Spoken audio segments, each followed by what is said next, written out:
Salut l'équipe, plus que jamais, il est temps de se mettre au vert. Le green doit définitivement rentrer dans nos vies. Non, je ne suis pas devenu fan des Celtics, mais il faut bien prendre un nouveau virage et tirer un trait définitif sur nos vieilles et surtout très mauvaises habitudes. Arrêtez de manger de la merde, par exemple. Arrêtez d'acheter un 4x4 de garde forestier quand on a le métro en bas de chez soi et arrêtez de choisir des coachs moisis qui bandent mou et surtout qui n'ont plus de résultats depuis une belle dizaine d'années. Alors oui, manger de la salade, c'est cool, mais bien choisir son coach, c'est encore mieux. Si les Pelicans ont pour le moment beaucoup de mal à faire manger du vert à leur star Zion, ils ont en revanche parfaitement réussi leur transition vers un coaching plus écolo, plus vert, qui sent moins la mort. Car passer de Alvin Gentry et Stan Van Gundy au pétillant et très frais Willie Green, il y a de quoi se faire hydrocuter. La transition fut violente, sévère, mais les résultats sont déjà là. On respire enfin le basket qu'on aime. Invention de joueurs, discours archi cohérent avec les jeunes pousses, qualification pour les playoffs dès sa première saison, le tout sans sa superstar et avec une posture et une passion pour le job archi rafraîchissante. Voir Willie Green sur la touche, c'est comme faire cuire ses propres légumes à la plancha. Ça fait du bien et ça sent les beaux jours. Mais qui a dit qu'on ne pouvait pas prendre de plaisir en mangeant green ?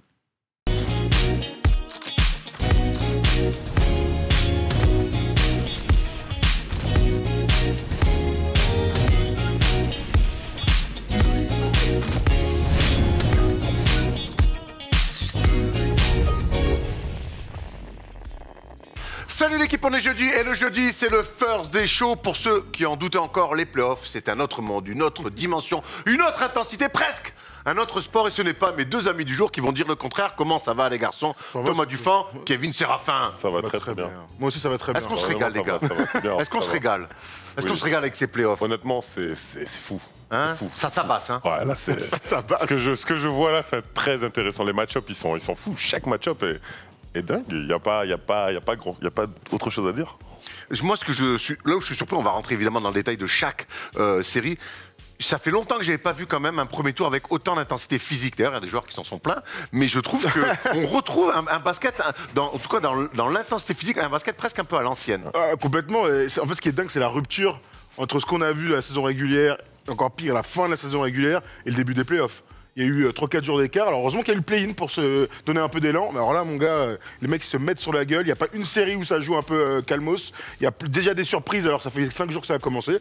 Les playoffs, c'est un autre sport, t'as raison. Avant de se plonger dans le sommaire de cette émission, on a deux annonces d'ailleurs à vous faire. Bon. On va commencer avec cette superbe bouteille à mon nom. Alors c'est pas moi qui lance ma marque de bouteille, Thomas, mais en tout cas on a la chance aujourd'hui, ils sont derrière les caméras, de recevoir nos amis qui nous ont offert ces bouteilles. Tu peux nous en dire plus? Tout à fait, absolument. La semaine prochaine on se fera un gros focus là-dessus, mais donc on s'est associé avec Ecob, une marque qui produit tout simplement des gourdes avec du verre recyclé, avec ce truc en liège, là, fantastique au toucher, c'est magnifique, qui fait aussi des trucs au nom, on a choisi à chacun nos noms.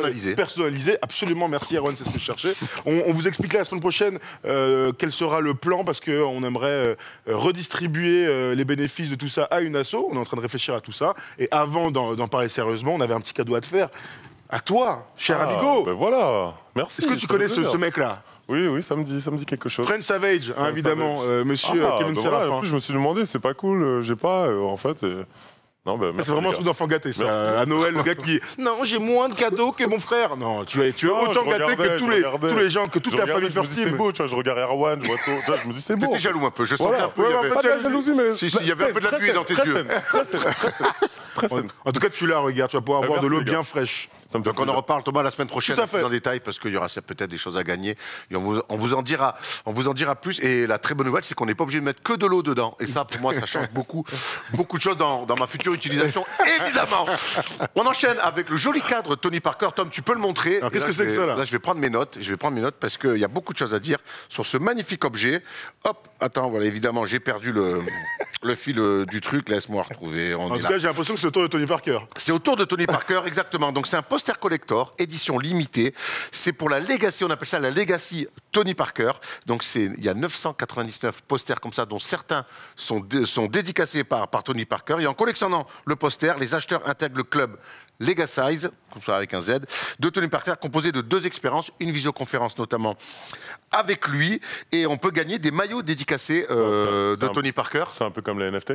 Ça ressemble un peu à des NFT, C'est absolument. inspiré clairement de ça. c'est ça. Et puis l'élément important de ce projet quand même, on parlait tout à l'heure des associations, c'est que tous les bénéfices seront reversés de fonds de dotation à Infinity Care, qui lutte contre les problèmes liés aux droits des femmes et de l'enfance. Donc forcément, on donne de la force et on donnera beaucoup plus d'informations sur les réseaux sociaux pour ceux qui veulent se procurer et donc rentrer dans ce club fermé de la Legacy de Tony. Très bien, écoute, merci en tout cas. J'ai hâte d'en récupérer un du coup pour pouvoir rentrer dans ce club fermé. Ça m'intéresse. Merci en tout cas aux amis et à Noé de nous avoir envoyé ce magnifique cadre. Voilà pour les petites annonces. On peut tout de suite se plonger dans le sommaire. Vous allez voir, il y a beaucoup de choses. Un sommaire un petit peu particulier forcément avec les playoffs. On va tout de suite commencer avec le focus dans la conférence Est. Les Sixers, les Bulls, le Heat. Et oui, ça bouge, il y a pas mal de choses à raconter. Un gros débat sur la série qui fait énormément parler entre les Celtics et les Nets. Les Celtics mènent déjà 2-0. On finira avec le focus à l'ouest, les Mavs, les Pels, les Grizzlies, là aussi, des fortunes un petit peu diverses. Et on se terminera tout tranquille avec la partie préférée de Kevin Séraphin, le quiz. Et la cote, pour qu'il gagne le quiz, elle est à 16. Incroyable. Voilà, chez nos amis de Winamax, Kevin Séraphin qui gagne le quiz, la cote est à 16. Moi, j'aurais mis 24. Mais en tout cas, je ne suis pas bookie. Mais je suis présentateur du First Day Show. Et c'est moi qui lance le premier focus sur la conférence Est.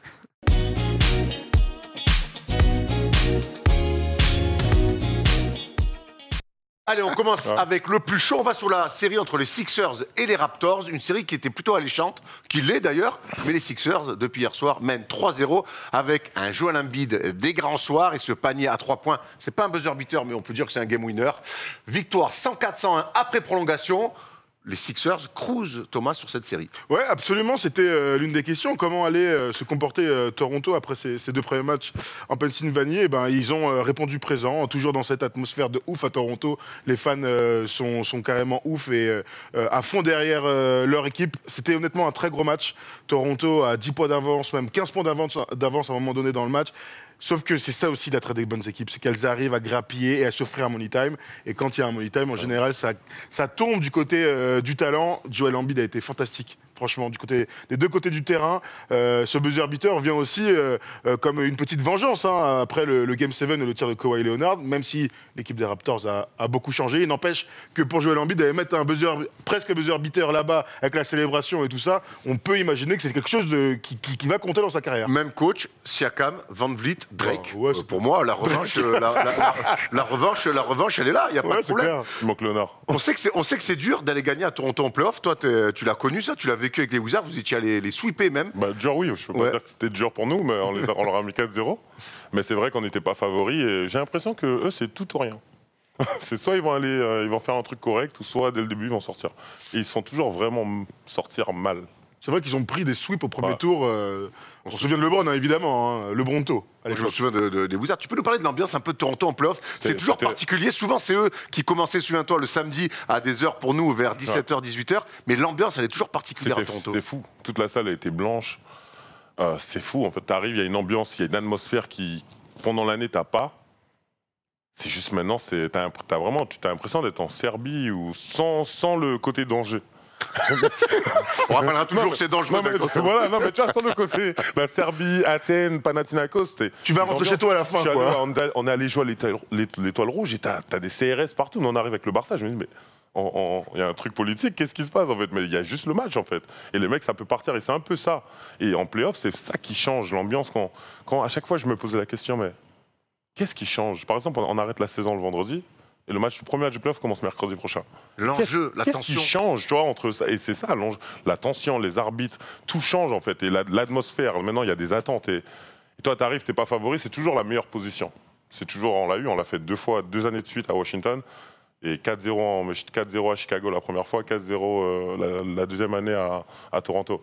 Et après, on se fait sortir au deuxième tour à chaque fois. C'est la meilleure atmosphère que tu as faite en play-off, Toronto?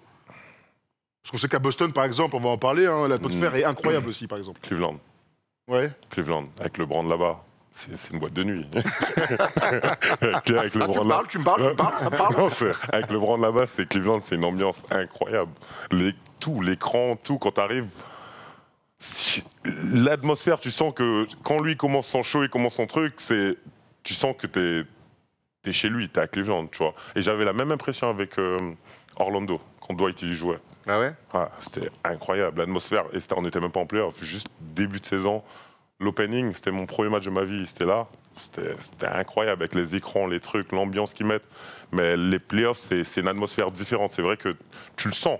Et la pression, tu vois, il y a toujours un peu de fumée qui traîne dans la salle, je sais pas pourquoi. Non mais tu vois, c'est juste différent. Hier, il y a Fumé qui était dans la salle, elle est surtout venue de Joel Embiid. Les Sixers mènent 3-0.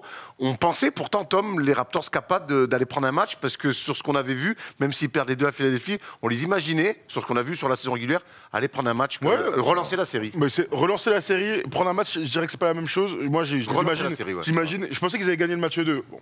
Le match 3, en retournant au Canada, j'y croyais. Le match 4, je pense qu'ils peuvent le prendre. Franchement, ils font un gros match.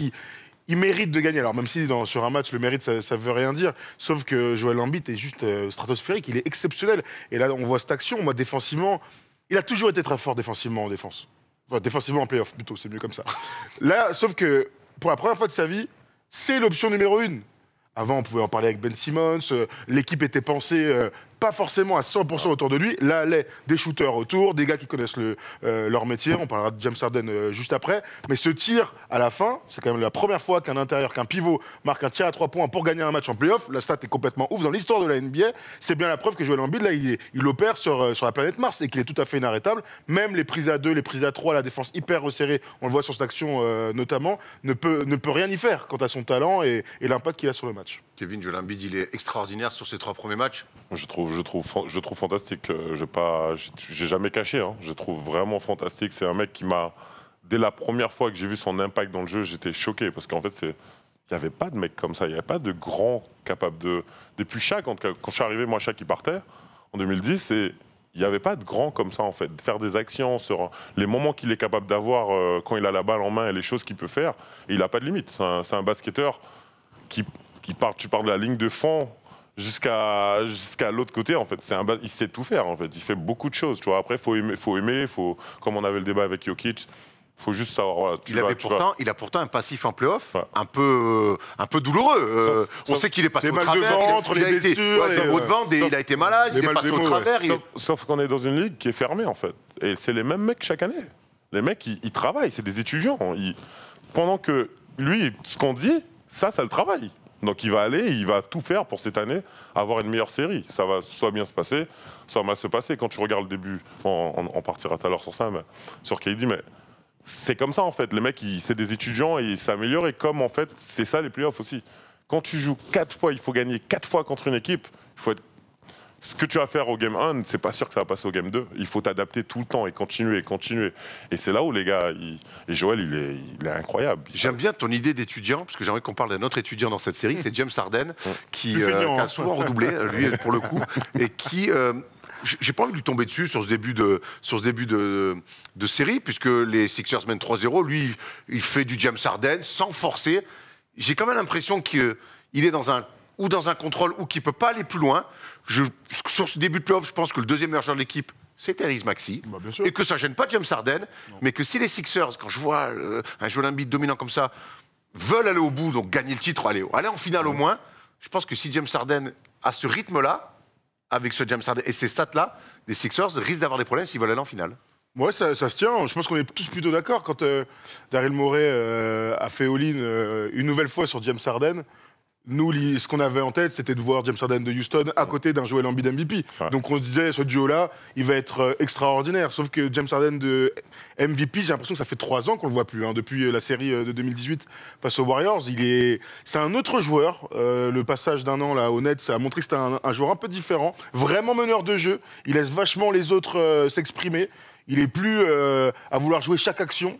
Et je crois quand même que les Sixers, s'ils veulent aller au bout, ils vont avoir besoin que ce James Harden-là revienne sur des séquences. Évidemment, pas sur un match complet, c'est Joel Embiid qui est fantastique, Maxey qu'il faut servir, Tobias Harris aussi, mais sur des moments, tu vois, un match 6 pendant les 3 dernières minutes, il l'a jamais fait en playoff ça. Mais ils vont avoir besoin que James Harden retrouve la lumière et la magie pendant quelques temps. Kev, c'est de voir James Harden comme ça, on le voit plus comme de la faiblesse, masquée, ou comme de la sagesse, où en disant, je fais jouer les gars, je mets la balle là où il faut.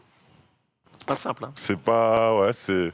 Je pense que c'est de l'impuissance aussi. Je pense qu'il arrive là, il a un stade où sa vision du basket ne colle pas avec la réalité. Ça veut dire que c'est pour ça qu'il s'était un peu détaché avec KD quand il partait, parce que sa façon de vouloir jouer au basket, qui consiste à beaucoup d'isolation et lui qui a la balle tout le temps, ne colle pas en fait. Et je pense qu'à un moment, s'il a pleine résilience, il n'est pas capable d'accepter que Joël, parce que c'est bien beau de faire les mecs, on est potes, mais ok, je connais, j'ai été dans ces situations où j'avais Bradley et John qui étaient l'un à côté de l'autre et qui sont les meilleurs potes du monde, mais c'est aussi les deux stars de l'équipe et c'est important, tu vois, que les deux ils tournent et chacun pour eux, tu vois, donc c'est pareil pour, même si les mecs ils font genre des fois, mais est-ce qu'il accepte vraiment en fait de pas être le mec de l'équipe, de pas, tu vois. Le savait en arrivant en tout cas. Et c'est pour ça, parce qu'au final, regarde, il arrive à Brooklyn, tout le monde dit ça se passe super bien. Oh, mais oui, oh, c'est un truc de haut, ça va super. Il commence à avoir des problèmes. Il veut plus rester, il part. Pourquoi? Il y a des problèmes avec KD, il y a des trucs. Est-ce qu'il a vraiment accepté le fait qu'il y a deux autres stars avec lui en fait? Et c'est le genre de mec, c'est un peu comme Westbrook où ils vont partir, il leur faut une équipe où limite ils sont tout seuls et il fait ce qu'il veut en fait. Mais moi, j'y crois pas trop en ces mecs-là à côté de superstars. Qui se transforment comme ça en espèce en fait, de... Qui acceptent. Ouais. Mais comme Melo a fait, par exemple. Tu vois, ça arrive pas souvent. Mais tard, après Il a fait tard, hein, Melo. Voilà, tu vois, c'est tard, mais c'est dur d'accepter. Trop tard, peut-être même d'ailleurs. Et c'est là, je sais que c'est plus loin que ce qu'il fait sur le terrain, parce que je sais que c'est un basketteur, en fait, et que le basket, c'est sa vie.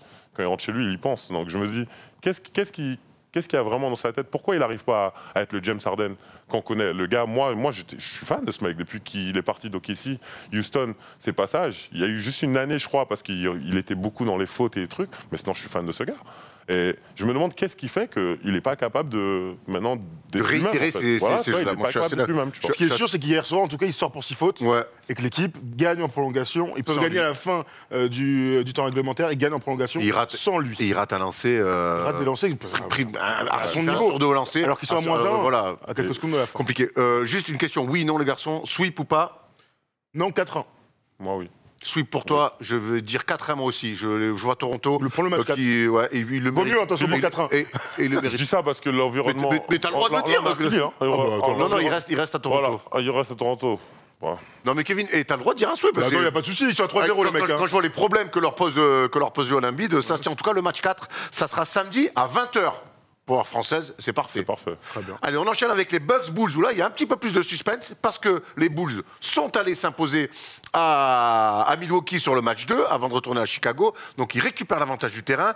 Victoire 110-114. Et honnêtement, le score, il est presque flatteur pour les Bucks. Thomas, les Bulls ont fait un match énorme, et un DeMar DeRozan qui avait dit « Je me suis trompé sur le match 1, je ne me tromperai pas sur le match 2. » Bien vu, tonton. Absolument. Shout out to Polo, hein, qui, alors que tout le monde prédisait à ces petits Bulls qu'ils allaient se faire sweeper, moi, il m'a envoyé un hélicobit, moi, ce matin. Donc, mérité. Moi, j'étais sûr qu'ils allaient gagner un match à...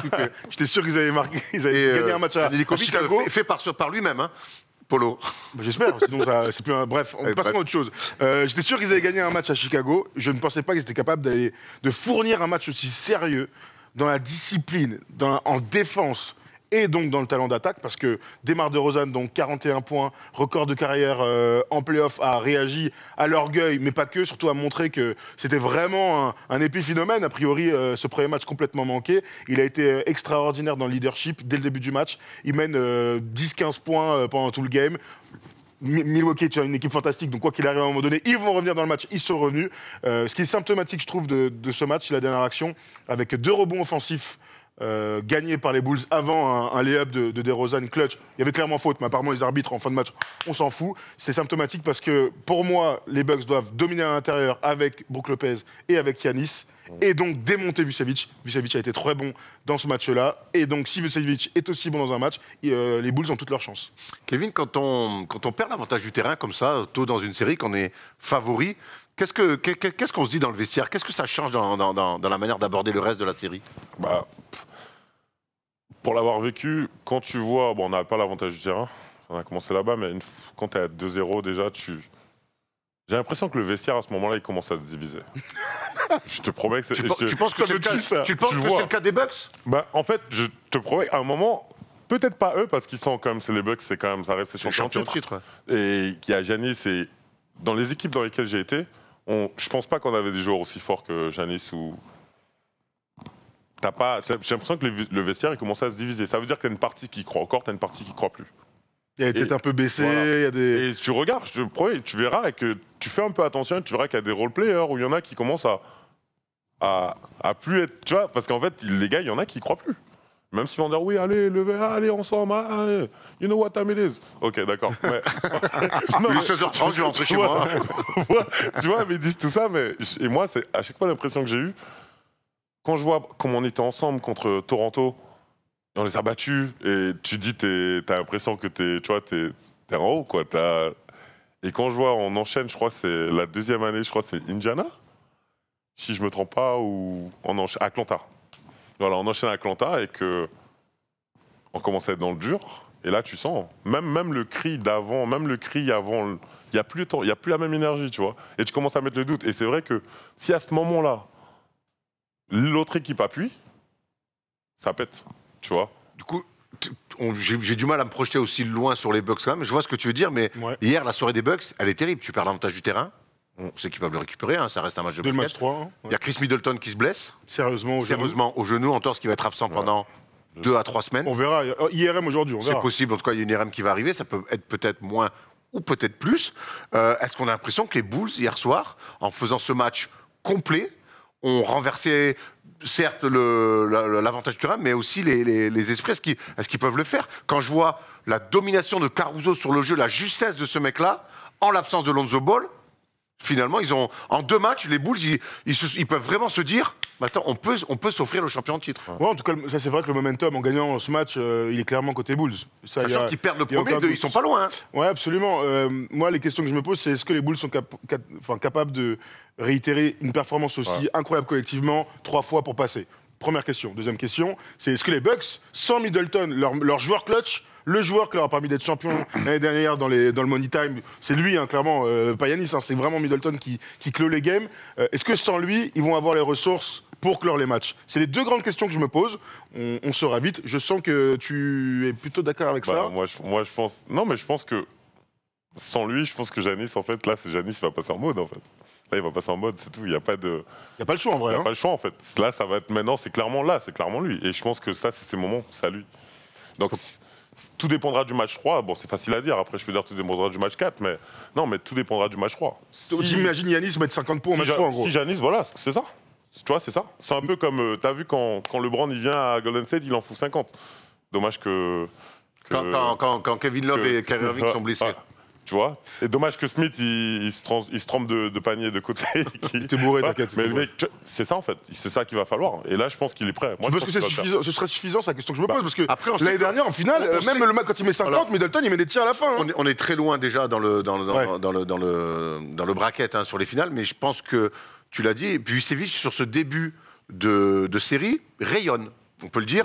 Et moi, offensivement, sur le premier match, il a tellement morflé. Moi, je me souviens quand même qu'avec Orlando, quand il joue Toronto, quand il joue 2 fois Toronto, il le cible, il le massacre défensivement, tellement que même en attaque après, il a du mal à trouver. Là, quand je vois Nikola Vucevic à 24 points, 10 sur 18, c'est 13 rebonds, c'est que tu le fais pas assez payer défensivement ces trous d'air. Donc j'imagine que va y avoir une rectification et que le game 1, 2 premières actions, c'est Brook Lopez 2 fois et Yanis, on va provoquer Nikola Vucevic. Ils ont oublié de le faire sur le match 2. Sauf qu'il est largement mieux entouré qu'à Orlando.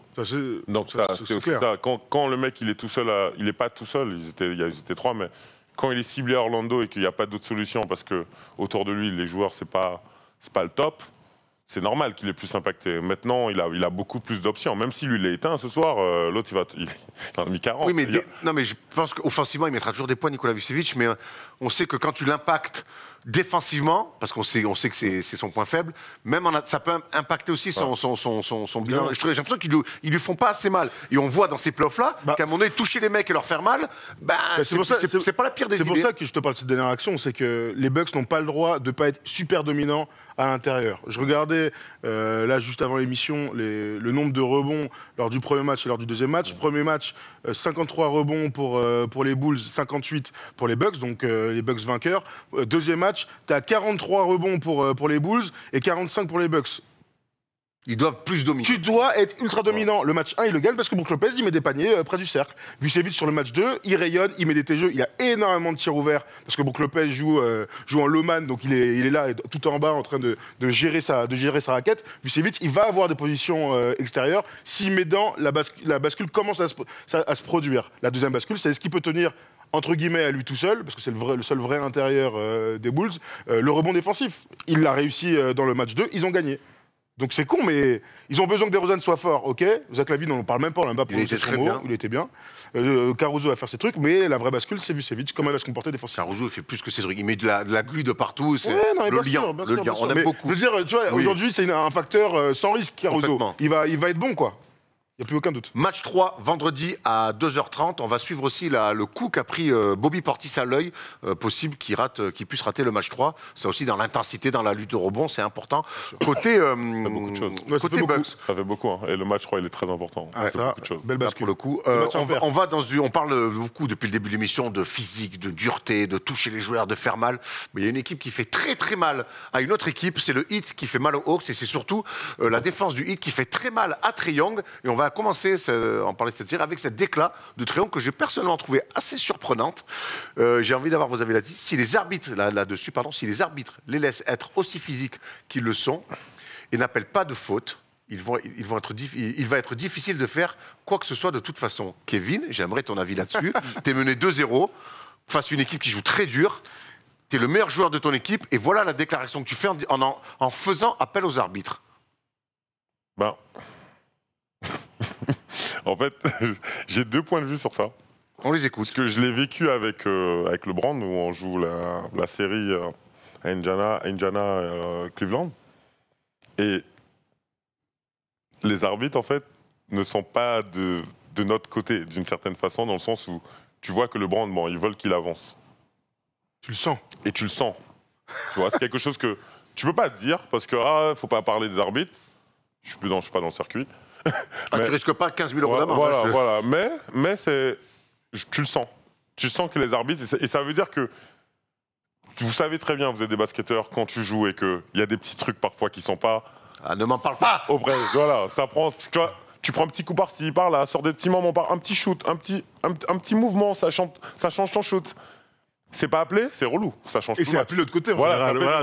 Ça change tout le match. Ouais. Parce que du coup, là, tu vois, et si c'est ce qu'ils pensent, c'est ce qu'ils sentent, tu vois, dans ce cas, je vois ce qu'il veut dire. Parce que ça veut dire que c'est fini. Alors, avec LeBron, je peux l'entendre, on a la NBA, ils ont envie d'avoir... Miami. C'est là le seul truc. Mais là, le problème, c'est que c'est Miami qui est une équipe, qui est une bonne équipe, qui a fini première de l'Est. Je ne suis pas persuadé qu'Adam Silver, il rêve de voir le Heat en finale.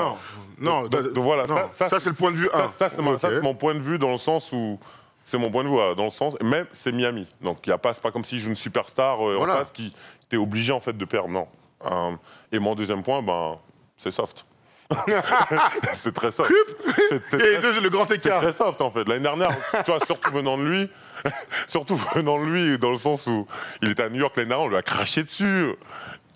Ça me déçoit parce que jusqu'à maintenant, je me fais une petite image de lui quand même. Je me dis, c'est un petit tag, tu vois. Je suis d'accord avec toi, il y a un côté décevant dans cette déclasse, voilà. Surtout que quand je regarde le match 1, où il fait faute, il fait une faute un peu appuyée sur Butler, il se retrouve en face à face, et là il met la tête dans le torse de Butler, il fait comme ça, il adore faire ça et tout. Bon, moi je suis pas toujours fan du joueur, mais en tout cas, respect, parce qu'il a créé son propre respect l'année dernière, notamment en playoff, avec ce run jusqu'en finale de conf. Et là, tu es mené 2-0, tu te fais rentrer dedans, tu te fais éteindre et t'en appelles aux arbitres. Je suis un peu déçu de cette déclaration de Trae Young. Je trouve dur. Moi, je pense que c'est une réaction d'après-match d'un gars qui est frustré, qui est mené 2-0.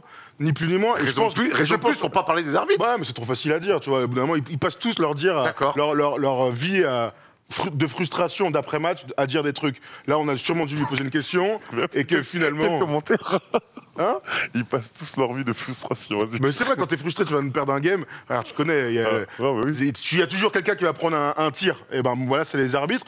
Après, c'est vrai que Miami joue très dur. Et que le constat, c'est qu'en play-off, les fautes que tu as en saison régulière, tu les as pas. Non. Voilà, donc c'est aussi comme ça qu'il faut voir les choses. Je me souviens que l'année dernière, au début de l'année, quand on avait parlé du changement des règles, Trae Young, on pensait que ça allait être un des joueurs qui allait être le plus impacté. Il a su répondre présent. Ouais. Donc là, clairement, il se fait éteindre. On a vu ce tableau incroyable. Premier match, il est dans un bat complet au shoot. Deuxième match, il perd 10 ballons parce qu'il souffre face à cette défense. C'était à prévoir. Je ne pensais pas qu'il souffrirait autant sur les 2 premiers matchs. Maintenant, il y a un Game 3. À lui de réagir, à lui de reprendre le dessus sur cette défense. Bon courage, ça va être difficile. Il a le talent pour moi, il a tout dans les mains. Maintenant, avant de commencer à faire le dur, dès le premier quart-temps, mets ton équipe dans les bons, dans les bons rails.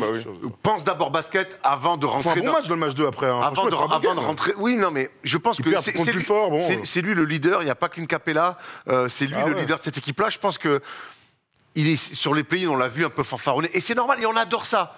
Mais là t'as affaire à des mecs qui sortent de prison, ils sortent tous avec ils jouent tous avec un bracelet électronique à la cheville. Moi, essaie de bien jouer au basket avant de vouloir faire des têtes-têtes avec ces mecs. C'est tout ce que je dis. Je pense que l'année dernière, face aux Knicks, ça marchait de faire le tug, bravo, nana. Sur le hit, je pense que c'est pas le bon chemin de jouer au plus dur. C'est tout. C'est tout. Mais bon, en tout cas, le match 3, ça sera vendredi à 1h du matin et ça a retour à Atlanta. On espère voir Atlanta réagir. Mais juste un petit mot sur ce début, sur ces 2 premiers matchs du Heat. Impressionnant des 2 côtés du terrain. Une belle armée prête à aller très loin dans ces playoffs. Tout à fait. Et on n'a pas cité son nom, mais citons son nom clairement. Jimmy Butler, 45 points. 0 perte de balles. Il est aussi meilleur passeur de son équipe. On se posait la question sur Brut Live mardi soir. Certains disaient que Jimmy Butler n'était pas une superstar. Ce que je peux entendre. Bon, là, il a fait un match de superstar. Quand tu mets 45 dans un match 2 comme ça, sans perdre la balle et en continuant à faire du playmaking pour ses coéquipiers, voilà, j'ai vu un joueur largement au-dessus de la mêlée sur cette série et c'est Jimmy Butler. Sur le débat de superstar, c'est parce qu'il y a des échelles et que c'est pour ça qu'ils disent superstar. Et quand tu dis superstar, on parle de. On parle de 5 joueurs.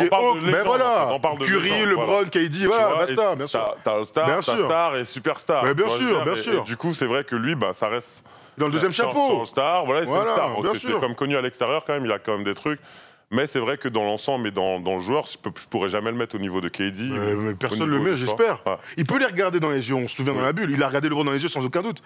Mais c'est superstar, c'est encore autre chose. Voilà, tout simplement. Mais après, c'est pas lui faire offense. Il est incroyable, le mec. Mais bon, il a fait une perte de superstar, par contre. Voilà, il a fait une perte de superstar. Mais quand t'es une star, que t'es parfaitement coaché, que t'as une bête d'équipe, que tu défends comme un lion et que t'as un collectif incroyable, il y a des superstars qui rêveraient d'avoir tout ça. Son but, c'est d'être champion, pas d'avoir un bas de superstar, à un moment donné. Exactement. Mais surtout que je te dis, on va en parler de superstars qui sont assez niqué ta transition. Tu as niqué un peu ma transition, mais c'est pas grave, t'es encore un petit jeune dans le métier. Ça viendra quand tu auras mon niveau et mon salaire à 6 chiffres, évidemment. Allez, on a fait quasiment le tour de la conférence Est. Il reste une série dont on doit parler, c'est la série, évidemment, entre les Nets et les Celtics, et c'est le grand débat.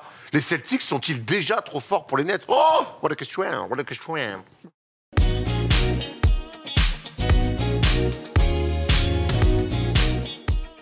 Boston 2, Brooklyn 0. Hier soir, on a encore assisté à un match incroyable au TD Garden de Boston. Une intensité folle qui s'est soldée par une nouvelle victoire des Celtics, 114-107. Pourtant, le début de match avait été plutôt très bon. Côté Nets, Thomas, avec un Bruce Brown Jr. d'exception, une intensité défensive qui, toi, Thomas, t'as tout de suite sauté à la gueule, mais bon, elle a sauté à la gueule de tout le monde. Hein. Ouais, absolument. Moi, la première chose que j'ai envie de dire sur ce match, c'est que je me suis régalé. Ça, c'est des grands matchs de play-off. C'est la série la plus attendue, avec le plus de stars. Le 2-7, le machin, l'histoire des 2 saisons, des saisons pour les 2 équipes sont incroyables.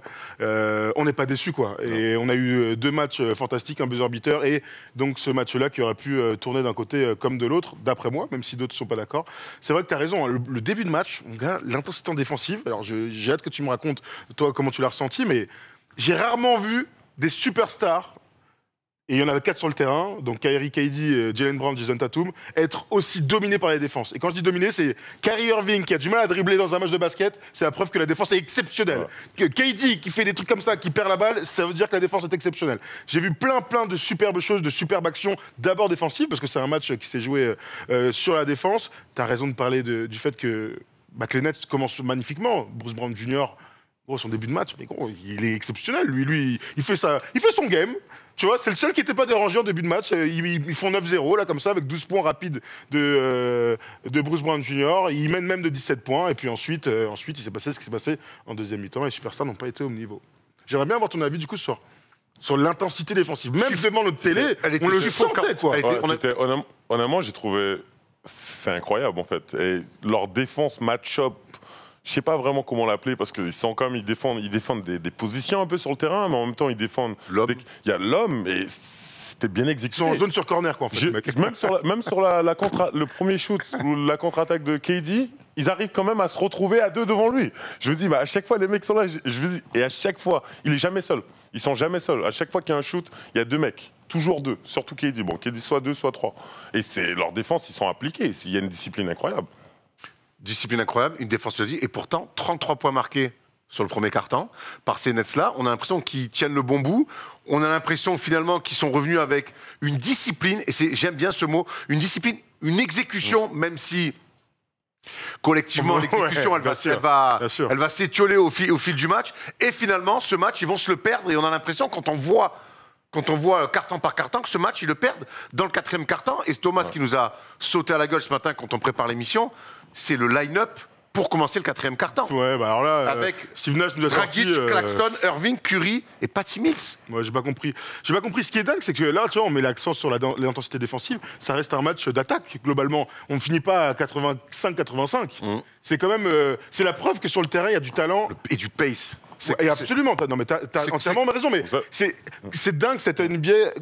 Combien il y a des défenseurs d'élite. Et d'ailleurs, je shout-out aussi tous nos amis des Nets qui, défensivement, ont fait des choses... qu'on avait vu un peu l'année dernière, mais en saison régulière, si tu veux, au tout début, on a dit, oh putain, ils défendent. Là, défensivement, ils font des trucs de ouf. Eux aussi, ils tiennent les duels. Eux aussi, ils ont trouvé un peu de dissuasion à André Drummond, qui avait été catastrophique au premier match, mais qui a été bon dans ce deuxième match. J'ai vu plein de bonnes choses. Il donne beaucoup moins de lay-up déjà sur ce match-là, et ce qui change quand même le paysage. On se souvient qu'au match 1, moi, j'avais été horrifié, notamment dans les 5 dernières minutes, le nombre de lay-up qu'il donne, et ils perdent au buzzer beater sur un lay-up. Pas contester un truc, un petit spin, boum, lay-up, d'échauffement. Tout à fait. Là, je trouve qu'il y a eu beaucoup moins d'accès au panier côté Celtics. Et c'est vrai que c'est crédit à cette défense des Nets. Mais je vais faire un petit peu le mec tatillon. J'ai l'impression que c'était plus à de l'envie, les Nets. Ça, c'est ta grande théorie. Quand je compare la défense des Nets et des Celtics, Kevin, j'ai envie d'avoir ton avis. J'ai l'impression que les Nets, c'est de l'envie, de l'orgueil, la défense. On tient les duels, on y est. Hein. Mais les Celtics, il y a ça. Et en plus, il y a quand même... on est prêt. On a bossé toute l'année cette fameuse défense collective. Moi, je suis d'accord avec toi. Et le mot vraiment, la lettre, c'est vraiment ça, c'est détermination, défense. Les mecs sont déterminés. Et en fait, il faut comprendre que je regardais un peu ce que vous disiez tout sur le match et tout, tu vois, et je me dis que les mecs, ils sont pas...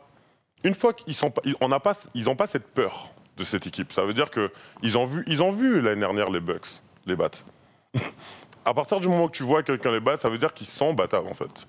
Si tu t'y prends et si tu viens avec la détermination, et je trouve que Boston a autant d'armes que Brooklyn. Tu vois, tout en sachant que Brooklyn, il leur manque, je pense, un poste 5. Qu'ils aillent se chercher. Si tu regardes l'histoire Golden State, ils ont toujours un poste 5, un 7. Meilleur que Drummond. Voilà, ils ont toujours un 7. Absolument. Tu vois, même là, ils en ont un. Ils en ont toujours un. Tu vois, et je pense que Drummond, je pense pas qu'il soit... Il leur faut quelqu'un qui protège l'anneau. Qui est là, qui a une présence à l'intérieur. Et derrière, après, qui dit, il aura plus d'espace encore. Parce que du coup, il y aura un point, il y aura quelque chose à l'intérieur. Mais pour l'instant... Je pense que Boston a plus d'armes, mais je pense que Boston, ils vont... Pour répondre à ta question sur la défense, Erwan, t'as raison. T'as raison, mais c'est aussi parce que les joueurs de Boston sont bien meilleurs défensivement. Il n'y a pas un mec dans l'équipe qui est en dessous défensivement. Ils apportent tous quelque chose, avec leur profil. Évidemment, les petits vont faire des trucs de petits, mais à l'intérieur, Daniel Theis et alors Ford. Alors Ford, je pense que les Nets, ils rêvent d'avoir leur Ford défensivement dans leur équipe. Hein. L'intelligence, le truc. Jason Tatum, moi, il me bluffe. Alors Jalen Brown, on sait que c'est un super défenseur, mais Tatum, alors tu l'as dit d'ailleurs lundi, que ça, tout le monde a compris que ça, c'était un two-way player. En play-off, là, ce qu'il fait, c'est un two-way player. Ils sont... De très haut niveau. De très haut niveau. Je le vois faire les trucs dans les aides. Waouh, je le vois être dans les bons timings. Je le vois tenir des duels. Je ne l'imaginais pas être aussi fort. Ils ont aucun point faible défensif. Les Nets ont des points faibles défensifs. Donc en ça, je vais dans ton sens sur l'idée de l'orgueil du système, tu vois, et de l'autre côté, seulement l'orgueil, entre guillemets. Même si, franchement, pour moi, les Nets, ils font un bête de match défensif. Hein. Ça aurait dû leur permettre de gagner, d'ailleurs. Mais ça aurait dû permettre de leur gagner, mais ils ont leurs deux stars qui passent au travers, qui sont en tout cas très contestés. On va commencer avec un focus autour de Kevin Durant. On va voir ses stats, on va voir aussi sa short chart. J'ai une question à vous poser. En préparant cette émission, j'ai essayé de replonger dans mes souvenirs les plus profonds de NBA. Vous voyez, la deuxième mi-temps, le naufrage, un 0-10, Kevin Durant. Est-ce qu'on imaginait ça, Erwan? Est-ce qu'on a déjà vu Kevin Durant se faire autant casser la gueule par une défense collective, hein. C'est une œuvre collective, hein. On adore ce que fait Grant Williams, Jason Tatum, on peut tous les citer, Smart, ils changent énormément sur lui. Ils changent pas pour se passer les joueurs. Ils changent, ils l'agressent à chaque fois. Est-ce qu'on a déjà vu de mémoire depuis que Kevin Durant est passé professionnel en NBA, est-ce qu'on l'a déjà vu autant sur une série de playoffs se faire autant casser la gueule? Vous avez oublié ce qui s'était passé au OKC à l'époque? Avec qui? Bah, j'ai pas d'exemple précis. Les finales contre Miami? Non, même il est pas... En général, on soulignait qu'il morflait en playoff à l'époque. En revanche, depuis qu'il est devenu adulte, hein, du coup, et qu'il a pris un peu de poids, t'as entièrement raison. Défensivement, ils sont exceptionnels. L'année dernière, contre les Bucks, c'était un combat de ouf. C'était un combat de malade défensif sur truc, mais il rayonnait. On l'a vu mettre des matchs à 50. Là, honnêtement, j'arrive. Alors, la défense, crédit à la défense des Celtics. Parce que de voir KD à 0 sur 10 sur une mi-temps et de voir Kyrie, pareil, ils sont à 1 sur 17 en cumulé, crédit à la défense. Maintenant, moi, ma théorie de base, c'est que ces forts joueurs, tu peux les limiter, pas les étendre. Donc, c'est de leur fait. Il rate des tirs à lui. Hier, Kyrie rate des tirs à lui. KD rate des tirs à lui. Pas des tirs à mi-distance, des tirs... Tu sais que je suis pas d'accord avec tout à fait d'accord avec cette théorie, mais je vais avoir l'avis de Kevin là-dessus. Est-ce que tu as déjà vu Kevin Durant, de mémoire comme ça, autant souffrir sur un début de série? Non, galérer. Après, je vous remets les choses en... Pour moi, Kevin Durant est le meilleur basketteur qui marche sur cette terre. Je vous le dis, c'est mon opinion. Donc, non, j'ai jamais vu autant galérer. Mais il faut comprendre, on est en 2022. Plus on avance, plus il y a du data, plus il y a des infos sur les joueurs et au bout d'un moment, tu seras obligé de s'adapter. Et leur style de jeu sera obligé de s'adapter. Je ne pense pas qu'ils jouent. Ils pourraient mieux jouer. Pourrait mieux jouer. Ouais, merci, il pourrait mieux jouer. Je veux qu'on aille sur la déclat de mon plagiste préféré, Steve Nash. Je veux qu'on prenne cette déclat, parce que là, pour moi, c'est exceptionnel de faire une analyse comme ça après le match qu'on a tous vu. Hein. Il n'est pas à son aise, jure-le. No shit, Sherlock. Il n'a pas l'air d'avoir réussi à vraiment trouver son rythme.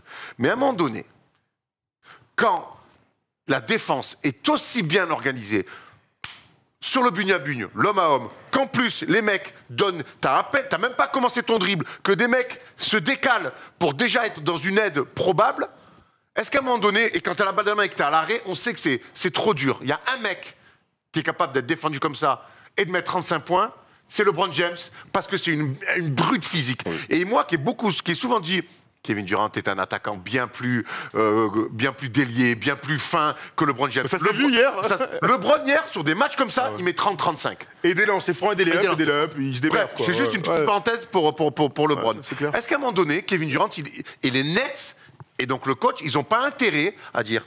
Vas-y, mets-moi des écrans, libère-moi, mets-moi du rythme, crée du jeu en mouvement, crée du jeu sans ballon pour attraper, pour que j'attrape la balle en rythme. C'est beaucoup plus dur à défendre. Ouais. Là, Kevin Durant, il est cadré, attrapé, les mecs sont en place et les Nets à cette défense excellente ne proposent aucun problème à l'organisation parfaite des Celtics. Ouais, parce que leur role player, je pense qu'ils sont pas assez forts en fait. Je pense que même hier, hein, le banc a clairement battu.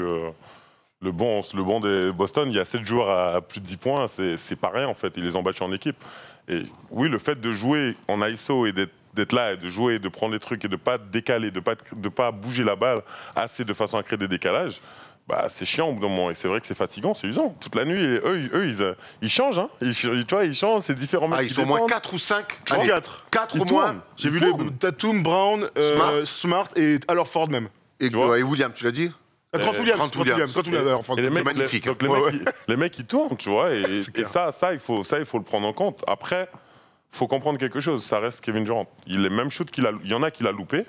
Si tu regardes toute la saison, il y en a beaucoup, sont durs les shoots qu'il met. Il est grand, le fait d'être plus grand. Non, mais d'accord, quand Steph Brun il joue contre moi à la House Factory, oui, il met des gros tirs parce qu'il est plus grand que moi, et très bien, bravo. Mais là, pour moi, le problème Kevin, il est différent il rate des tirs. Il est clair. Aujourd'hui, comme à la manière dont il a joué les 2 premiers matchs, ils ne passeront pas. Sauf que, encore une fois, il y aura une adaptation. KD, tu penses qu'il est rentré chez lui et qu'il a enchaîné dans un strip club? Non, Maybe. Alors, non, mais tu vois, je rebondis sur ce que tu me dis. Maintenant, j'en arrive à. C'est pour ça que moi, je pointe le coaching du doigt. Tom n'est pas d'accord avec ça et je veux que tu rebondisses. Qu'est-ce que les Nets ont préparé toute la saison, depuis le training camp de la saison en septembre dernier? Qu'est-ce que les Nets ont préparé pour répondre à ce genre de défense-là. Eh ben là, le coiffeur pour dames, il a préparé rien du tout. Quelqu'un n'est pas d'accord avec ça? Tu me dis, je suis pas d'accord avec toi. Je suis tout à fait d'accord avec cette théorie. De toute façon, on a vu leur niveau simpliste collectif en attaque. Moi, ce qui m'emmerde dans ce match, c'est que les role-players ont été bons. Dragic a été bon. Bruce Brown a été très bon. Drummond a été concentré et on peut rien lui reprocher. Ensuite, effectivement, il n'y a plus grand-chose. Steph Curry, je dis une bêtise, Steph Curry, à un moment donné, quand il enchaîne les 3 points, il est tout seul parce que c'est bien amené un pick and roll, Drummond fait le bon play, une fois, 2 fois, boum, tu montes à plus 17. Parce qu'en attaque, tu arrives à exécuter des attaques. Derrière, après, tu as raison de parler de... lorsque tu es en galère, propose quelque chose, va chercher Kyrie sur un peu plus de mouvement, va chercher KD sur peut-être un post-up, mais à l'opposé, il va se passer des trucs. C'est vrai qu'ils sont tous là à le regarder. Moi, ma théorie de base, c'est que ça devrait pouvoir suffire. Je pensais pas que Boston serait aussi fort défensivement aussi. Franchement, on peut me dire ce qu'on veut. Moi, les Celtics, je les trouve, mais... Sauf qu'il faut savoir que Boston en fait exactement ce qu'il devait faire dans cette série. Ah, mais complètement. Ils ont les 2 matchs à la maison. Il y a une raison pourquoi il y a 2 matchs à la maison, chez eux et ensuite 2 matchs à l'extérieur. Pour l'instant, il n'y a rien. Pour l'instant, il n'y a rien d'anormal. Hein. Ils ont fait ce qu'ils devaient faire. Ouais, ils étaient 2-7. Hein. Ils jouent chez eux, ils ont le terrain. Ils ont pris leurs 2 matchs. Maintenant, on retourne à Brooklyn. KD est capable d'en foutre 50. Et là, à partir de ce moment, on aura une autre. C'est comme le momentum change. Voilà, tu vois, le premier. En fait, je regardais ce que vous disiez avec Nico sur le premier match, le buzzer beater.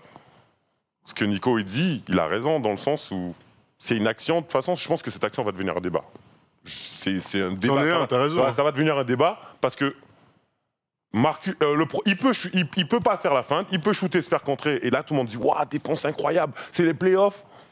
Là, il trouve la passe. En même temps, il y a l'autre qui cut, qui prend. C'est du beau basket. Voit le play, on devrait toi-même. Donc pour moi, c'est pas un layup qui a été donné. Hein. Ça a été bien joué, en fait. Un peu quand même, non? Il a lu. Non, mais il a lu dans le sens où. Après, c'est toujours que. De toute façon, après coup, c'est toujours facile d'arriver après coup en faisant des lectures. Là, il fait ça. Il aurait fallu faire ça, évidemment. C'est pour dire qu'il y a une très bonne défense. À part KD, on le voit à un moment, il perd, mais en même temps, tout le monde est focus sur la balle. Et il y a une très bonne attaque, en gros. Donc c'est pour ça qu'il y a débat. Parce qu'en final, les deux, c'est du haut niveau. Mais ils ont fait ce qu'ils devaient faire. Ils ont pris leurs 2 matchs. Maintenant, on va voir ce qui se passe à Brooklyn. Moi, je ne peux pas m'empêcher de faire une comparaison avec ce KD-là qui souffre dans cette série-là et le KD avec Golden State, où il y avait tout un système. Ouais. Laisse-moi, t'énerve pas. Il y avait tout un système. Il y avait une équipe bien meilleure. Mais il y avait un système collectif avec un mouvement. Alors, évidemment, l'équipe était meilleure. Mais il y avait surtout une équipe qui était coachée. Et moi, j'en reviens. Alors, ils ne sont pas éliminés. Attention, on retourne à Brooklyn. Et après, Tom, je vais te lancer là-dessus. Parce que toi, tu penses que tu ne serais pas surpris que les Nets reviennent à 2-2. Pas du tout. Et c'est tout à fait encore faisable. Mais au bout d'un moment, on en revient quand même aussi à des choix de ne pas être coaché. Et moi, quand je vois cette équipe de Boston qui est coachée à la perfection, avec Jason Tatum, qui à un moment donné, on se souvient en début de saison, ça ne se passait pas bien, et qui a laissé Udoka à un moment donné lui dire « Vas-y, écoute-moi, fais-moi confiance. » Et c'est ce qu'il a fait. Et regarde aujourd'hui où ils en sont. Moi, je suis très déçu des Nets et de KD. On peut parler aussi de Kyrie Irving, qui a fait un match 1 énorme, qui a laissé peut-être beaucoup d'influx nerveux avec le public aussi. Qui n'a pas répondu au public cette fois-ci. Qui n'a pas du tout parlé. Je pense que l'NBA a dû quand même le prévenir. Il a quand même pris 50 000 d'amende. Et puis surtout, j'ai jamais vu là aussi un Kyrie avec 0 impact sur tout un match. Il n'a pas eu un coup d'éclat, un spin, une passe D, un tir à 3 points qui relance un peu. Il a été... J'ai pas de souvenir pareil d'avoir un Kyrie avec aussi peu d'impact sur un match. C'est fait éteindre. Et c'est pour ça que si on connaît le basket, je sais qu'il y a une tempête qui arrive à Brooklyn. Les deux vont pas être mauvais 2 matchs, Kevin, soyons clairs. Moi, j'adore Oui, évidemment, on sait que c'est des mecs de réaction. On connaît leur talent, on les voit depuis 10 ans. On sait qu'ils sont capables de mettre 50, 60. Mais moi, là, comment ils vont les mettre aussi? Parce que là, je vois tactiquement, il va falloir répondre tactiquement et pas juste sur l'orgueil. Oui. Si les Nets veulent répondre qu'à l'orgueil, ils vont se faire avoir. Tu peux en gagner un match à l'orgueil. Est-ce que Boston va garder cette discipline? Est-ce qu'ils sont capables? Elles sont capables de répéter. Oui, en revanche, moi, tu vois, là, on est là et on sauce Boston, c'est normal. Je vois une équipe à plus 17 qui perd ce match-là parce que c'est 2 stars dans la deuxième mi-temps. Franchement, on joue tous les 3 là, on est meilleurs. Donc, on est meilleur, gros. Moi, 0-10 en deuxième mi-temps, je peux le faire. Hein. Tu peux faire 0-9. Je peux faire 0-9. Et 4 paires de balles, je l'ai fait, les passes comme ça et tout. Hein.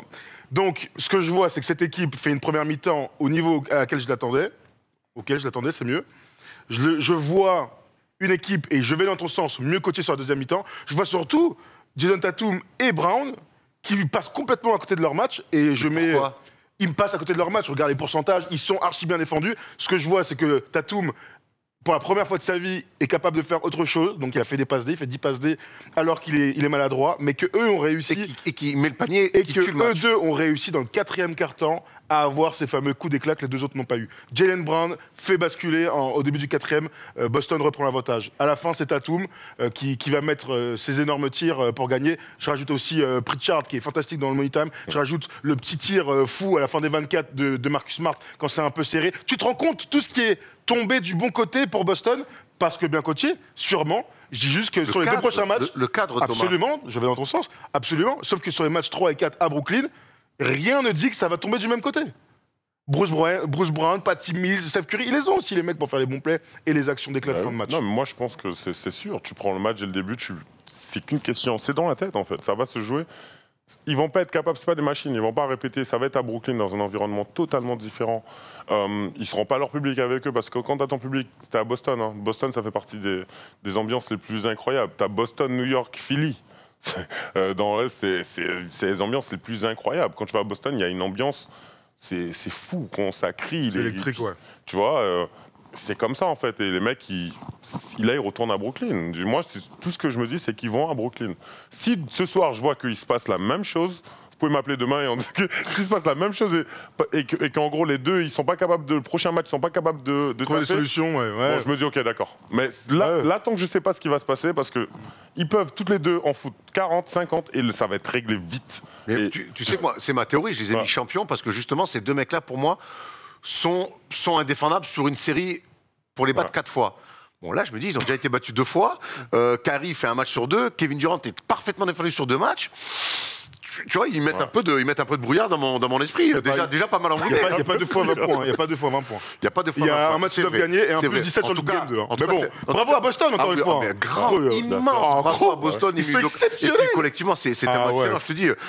Et puis, pour moi, tu vois, hier, Tatum et Brown sont pas flamboyants dans le scoring, mais ils restent dans ce cadre-là. Et du coup, je pense que le fait qu'eux soient maladroits, ça porte moins préjudice à leur équipe que quand c'est l'autre côté, Durant et Kyrie Irving, où là, si les deux sont pas maladroits, tout le monde les regarde en disant, oh frérot, L'impact petit match du parce coach que- est là pour le coup. Voilà. Il n'y a rien à dire, t'as raison. Et Orford, quand on. Oh, je sais pas à quoi il joue lui. Il est Quand- normal en saison régulière et là, gros, Quand je suis arrivé dans la ligue, le mec était déjà en playoff avec Atlanta chaque Depuis année. 5 ans. Hein. Voilà. Mais c'est vrai. Là, il est encore à ce niveau, en fait. Je me dis, mais pendant combien de temps? Et en fait, tu vois, c'est un truc de ouf parce qu'il s'adapte, il est capable de jouer avec le nouveau basket. Il était là quand il y avait les grands, quand il y avait les Bynum, quand il y avait les Pau, quand il y avait vraiment les grands dans les raquettes, tu vois. Et aujourd'hui, il s'adapte encore. Et je trouve qu'on n'en parle pas assez de ce joueur, tu vois. Et pourtant, qu'est-ce qu'il est, il est précieux. On se souvient qu'il était mis à la cave au Thunder l'année dernière. Il était Qui l'ont coach dit- à l'époque, non Qui l'ont dit, mais je joue plus à la fin de saison. Tu vois. Et hop, Boston l'a récupéré pour quasiment rien. Et Voilà, voilà. c'est ça, elle est folle. Et voilà. Sur la série. Alors Ford est donc un meilleur joueur Voilà. d'attaque que Katie. D'ailleurs, le Sur ce prochain match. débat, tout de suite avant Chine. Alors Ford meilleur que Kevin Durant. Juste pour la suite de cette série, le match 3, ça sera à Brooklyn samedi à 1h30. Les gars, c'est jouable. N'allez pas en club pour une fois. Regardez ce match incroyable. Pourrait peut-être y avoir un petit bout de Ben Simmons, mais surtout, on pourrait l'attendre pour le match 4. Match 4, il devrait revenir. Alors ça, s'il revient et qu'il taffe, bon, là, après 1 an sans jouer, tu reviens dans une série de cette intensité-là et t'es bon, bravo, hein. Bravo Benjamin. Hein. Moi, je suis surpris que Rich l'ait laissé faire ça. Franchement. Je pense qu'il y a urgence aussi, non? Il y a urgence, mais. Oui. Ce serait surprenant qu'il revienne Tu et vois. qu'il soit bon, franchement. En Oui, bah il faut jouer en fait. Et tu peux pas le demander de revenir au plus haut niveau d'intensité qui est genre dans le basket. Pour moi, ça pas. Surtout avec cette gueule et cette tenue. Moi, je te dis honnêtement, j'espère honnêtement pour lui, il aurait dû rester hors de ça. Parce que Quitte à faire. c'est pas le bon. En plus, t'as vu, c'est pas un cadeau. Hein. Attends, regarde les mecs qui jouent toute la saison. Comment ils se sont fait laptop. Toi qui n'as pas joué, t'arrives. Comment t'es en confiance? Tu te dis, bah attends, il avait un problème avec son shoot. T'arrives. Non, mais c'est vrai, tu vois. Après, Tu te dis, après, je reste persuadé que je suis un peu optimiste pour le coup. Mais on sait que c'est un très fort défenseur sur l'homme. Et quand je vois la série de charcutier-traiteur qui est en train de se passer, je pense que même s'il peut donner 10-15 minutes pour mettre un peu d'impact, parce que derrière Bruce Brown Jr., il manque un peu de mecs. Bah, il manque un mec pour défendre sur Voilà. Tatum, faut le dire, Donc, hein, ou Brown, non, dans les moments. On a posé la question à Twitter pour savoir est-ce que les Celtics étaient déjà trop forts pour les Nets, parce que sur les 2 matchs, même si ça se joue à rien, les Celtics mènent 2-0 et paraissent tellement mieux organisés. Donc on va prendre quelques tweets, comme d'habitude, comme chaque semaine, pour avoir vos avis. Tom, n'hésite pas. Allez, on attend un petit peu la régie. Toi, Tom, tu me disais, tu vois un 2-2. Ouais, je vois. Alors, bon, évidemment, on va attendre le premier match, mais ce match de samedi soir, moi, je vois victoire de Brooklyn. Je pense que le fait de revenir à Brooklyn, à domicile, peut changer les choses. Et comme tu le dis si bien depuis tout à l'heure, KD et Kyrie vont pas... Ou alors là, faut faire une statue pour tous les joueurs défensifs de Boston. Tous les joueurs tout court d'ailleurs. Ed Landers, lui, donc, dit oui. Donc pour moi, ils arrivent à limiter au mieux les deux monstres que sont Kyrie et KD en termes d'équipe. C'est la meilleure équipe des deux. Donc si la défense et l'intensité restent aussi haut, je ne les vois pas se faire sortir par les Nets. C'est là pour moi la vraie question et la vraie clé. C'est est-ce que les Celtics vont réussir à maintenir cette intensité sur une série qui peut aller en 5, 6, peut-être 7. Ça, c'est la vraie question. On enchaîne avec... les Nets ont encore une chance, clairement, mais avec le match de cette nuit, en plus du buzzer beater du premier match, le coup moral doit être dur quand même, d'autant que Robert Williams est en train de se rétablir très très vite et va régler des problèmes au rebond. C'est vrai Il fait du 3-3. C'est vrai qu'on l'a pas dit, Robert Williams, donc se réentraîne et n'est toujours pas là. C'est vrai que moralement, quelque part, le voyage à Boston, tu repars un petit peu avec les valises pleines. Hein. Ah ouais, complet. Non, nous dit donc clairement pas les Celtics, donc sont pas plus forts que les Nets. Clairement pas, les Nets perdent au buzzer donc, et au game 1. Sur le game 2, ils entament le dernier quart-temps avec une bonne marge, mais ne terminent pas le boulot. Si la tendance s'inverse, on peut revivre le scénario des finales 2021 avec un Nets 4-2. C'est ta théorie, ça, un petit peu plus, Thomas, de voir les Nets revenir. Bah ouais, maintenant, de toute façon, j'ai envie de voir un 2-2 et que ça aille en 7. Hein, attends, moi, je suis gourmand, hein, donc autant prendre le haut package. Hein. Justement, allez, pour finir autour de ça, parce qu'on a tout l'Ouest à voir, une série qui va en combien? Oh putain, bah en 7, écoute, hein. 7. Ouais, 7. On veut un match 7 au TD Garden. Bah ouais. On veut tous, évidemment. 7-6. On veut tous. Ou un sweep de Boston, comme ça ils changent de coach. Oh la vache. Ce serait bien pour toi, ça. Mais Pas pour eux, surtout, d'ailleurs, hein. Sweep ou... Ouais, pour eux. Ouais, Je sais pas pour eux, ça va rien changer pour moi, le coiffeur pour dame. Hein, il ira... De toute façon, quoi qu'il arrive, je pense que s'ils perdent cette série... On prouve exactement ce que j'allais dire. Je pense que nous, le prochain débat, ça va être les Nets doivent se le reconstruire. C'est sûr. On n'en est pas encore là. Nous, on en est surtout au moment où on va ouvrir la grande page de la conférence Ouest. Oui, je suis fatigué.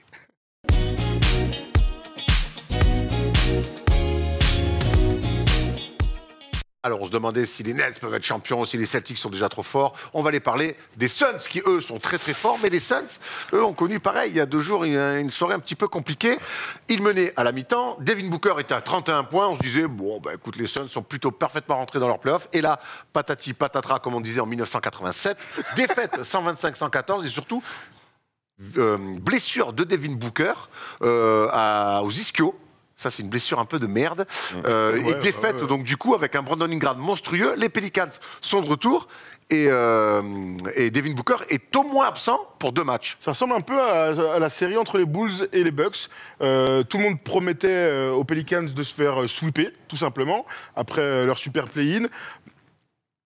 C'est une bonne équipe de basket, sans aucun doute. Tu as fait l'éloge de Willie Green dans ton édito et tu as bien raison. Mais c'est vrai que cette perte de Devin Booker, le meilleur joueur des Suns, aux ischio, sachant que il a déjà été blessé aux ischio au mois de décembre. Il avait manqué 7 matchs de saison régulière. Il avait déjà été blessé en 2018 aux ischio à l'époque. Donc c'est vraiment son petit talon d'Achille. On peut imaginer que Devin Booker, qui déjà ne jouera pas les prochains matchs, soit absent pendant toute la série. Et là, ça change complètement le momentum des Pelicans. Parce que s'il avait gagné ce match, finalement, les Suns, on aurait pu dire que comme tout au long de la saison, ils peuvent jouer sans au moins une des 2 stars. Sauf que là, mon gars, t'es en struggle en retournant à New Orleans. Danger pour le dernier finaliste, Kevin? Ouais, ça, c'est sûr. Sans Devin, ça, c'est sûr. C'est quoi les solutions, du coup? Va falloir step. Qui va devoir... Landry Shamet. Eh oui. Qu'on a vu au Thomas, fort. Hein. En fort. Après, cette équipe a prouvé qu'ils peuvent jouer au basket. Ils peuvent jouer collectivement. Donc, si ils se relancent dans leur truc et qu'ils jouent vraiment comme ils jouent, toute la saison où ils trouvent les mecs, ils jouent avec leurs intérieurs, ils jouent in and out et ils ont vraiment leur relation intérieure-extérieure qui jouent, je pense qu'ils peuvent, mais s'ils ne sont pas capables de ça, ils se laissent impacter par la blessure de Devin. Bon, même si c'est l'un des rares joueurs dans la ligue capable de changer un match et de te retourner tout un match. Parce que maintenant, il y a beaucoup d'équipes avec plusieurs stars, mais il n'y en a pas.